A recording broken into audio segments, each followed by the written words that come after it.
नमस्कार मंडळी, आज मी तुमच्यासोबत अतिशय पौष्टिक अशी उडदाच्या डाळीची पापडी कशी बनवायची ते सांगणार आहे। मित्रांनो, ही पापडी तुम्ही चहा सोबत खाऊ शकतात, इतक्या सुरेख पद्धतीने होते। चला व्हिडिओला सुरुवात करूया। येथे मी 2 वाटी गव्हाचं पीठ घेतलेलं आहे। यामध्ये 1 चमचा लाल तिखट घालायचा आहे, चवीपुरतं मीठ ॲड करायचं आहे, अर्धा चमचा हळद घालायची आहे, 1 चमचा ओवा, 1 चमचा जिरं घालायचं आहे।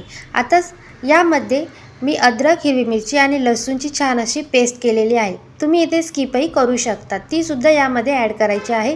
व्यवस्थित मिक्स करायचं आहे। येथे मी 1 वाटी शिजवलेली उडदाची डाळ घेतलेली आहे, ती सुद्धा यामध्ये ॲड करायची आहे आणि व्यवस्थित असं मिक्स करून घ्यायची आहे। मित्रांनो, एक लक्षात घ्या, 2 वाटी गव्हाचं पीठ असेल तर 1 वाटी उडदाची डाळ घ्यायची आहे।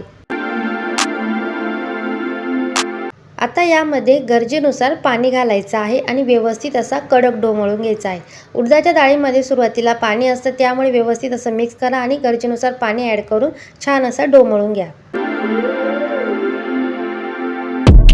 येथे व्यवस्थित अशी कणिक मळून घ्यायची आहे। 1 चमचा तेल घालायचं आहे। छान अशी कणिक मस्त अशी मळल्यानंतर याचे 2 गोळे करायचे आहे आणि मोठी अशी पसरट अशी चपाती लाटून घ्यायची आहे।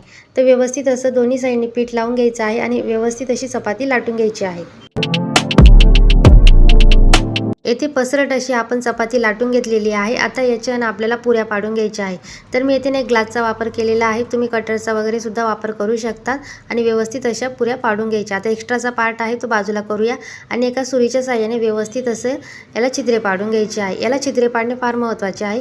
हलक्या गरम तेलामध्ये व्यवस्थित असं दोन्ही साईडने आपल्याला तळून घ्यायचं आहे। सुरुवातीला तेलाचं टेम्परेचर नॉर्मल हाय ठेवायचं आहे।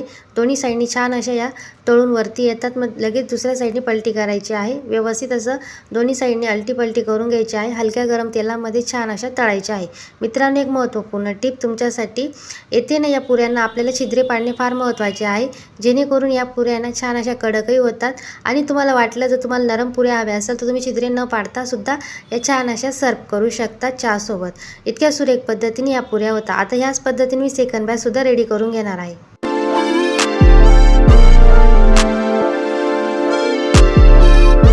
अशा पद्धतीने मित्रांनो, झटपट आपली उडदाची पापडी रेडी झालेली आहे। ही पापडी तुम्ही महिनाभर स्टोअर करू शकता, त्यातल्या त्यात चहासोबत मुलांना देऊ शकतात स्नॅक्स म्हणून, किंवा चाट पापडी सोबत सुद्धा हिला मस्त अशी दह्यासोबत तुम्ही चाट पापडी बनवू शकतात। इतकी सुरेख पद्धतीने होते।